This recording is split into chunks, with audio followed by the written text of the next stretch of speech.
What were your grandparents like, and how did they influence your development?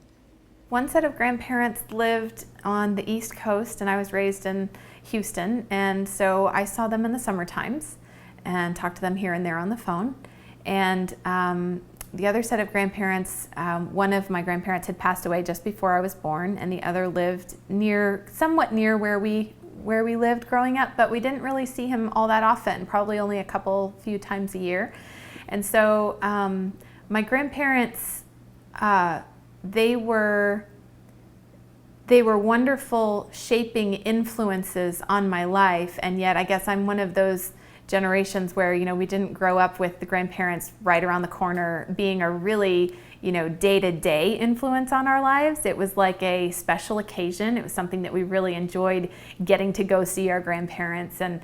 we loved to hear the stories about our parents when they were little and the things that they had experienced in their lives, and really to get a flavor of the way that the generation older than our parents saw the world and experienced life. There was much more of with my mother's parents, there was much more of an attitude of being very frugal and being very careful not to use more than what you need of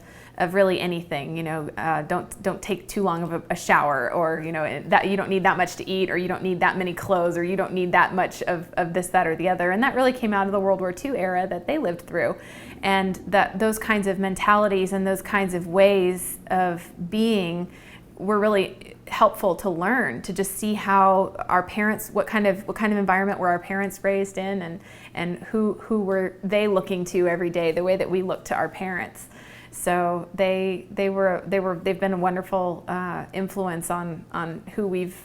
my brother and I have turned out to be, and we're really grateful that we had grandparents who were still living, that we were able to have a relationship with, and I still have, my grandmother is still alive, and